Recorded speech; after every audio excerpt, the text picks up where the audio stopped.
Aujourd'hui, on va parler des conflits dans la vie d'une équipe. C'est un défi auquel tout le monde est confronté, que vous soyez manager, chef d'équipe, collaborateur, et ce, peu importe votre niveau ou votre ancienneté, vous avez vécu ou vous vivrez des conflits dans le monde du travail. L'idée aujourd'hui, c'est de vous donner quelques clés pour être un peu moins désemparé lorsque vous serez confronté à votre prochain conflit, que vous soyez témoin ou que vous soyez à l'intérieur du conflit. La première chose à faire lorsqu'on est face à un conflit, avant de réagir ou de surréagir, c'est peut-être d'abord de se questionner sur les origines du conflit. La recette d'un conflit, elle est pas très compliquée, c'est d'abord un désaccord, quelques émotions, et nous voilà avec Martine qui hurle à côté de la photocopieuse.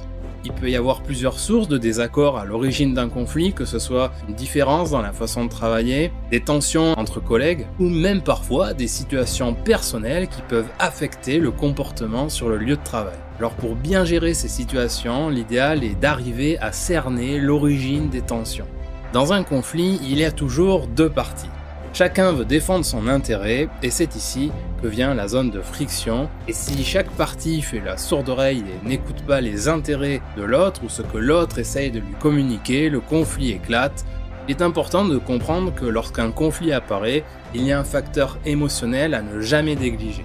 Une situation qui crée un désaccord, qui produit une émotion et le conflit apparaît, peut-être peut-il être intéressant de remonter le fil et avant de traiter la situation, venir apaiser les émotions, puis traiter le désaccord pour comprendre pourquoi la situation a généré tant de tensions. Vous l'avez compris, une des premières clés lorsqu'on est face à un conflit, c'est de travailler sa communication.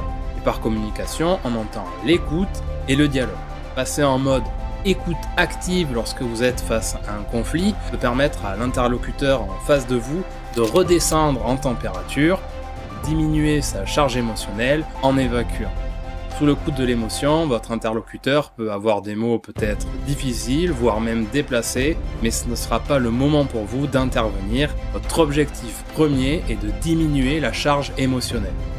N'hésitez pas aussi à démontrer à l'interlocuteur que vous l'écoutez, que ce soit par votre gestuelle, votre regard ou même en paraphrasant ce qu'il dit, c'est-à-dire en répétant ou en reformulant ce que vous avez compris de ce qu'il dit et du point de douleur qui est apparu chez lui.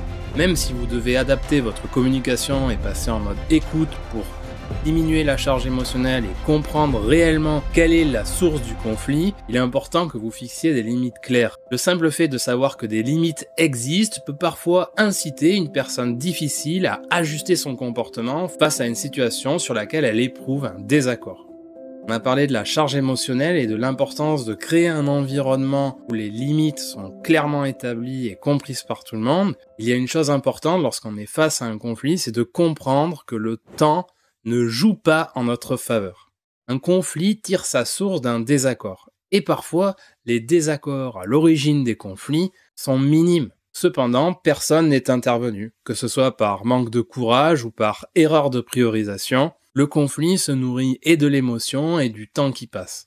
Laisser traîner un conflit va venir affecter la performance globale, l'ambiance au sein de l'équipe, voire même, dans une certaine mesure, l'image de l'entreprise. Alors jamais ne laissez traîner les conflits. Vous devez faire preuve de ce qu'on en appelle du courage managérial. Vous devez savoir être respectueux, ferme, vous devez être capable d'écouter tout en cadrant l'échange, et vous devez être capable de faire preuve d'empathie tout en restant factuel. Pas facile d'être manager.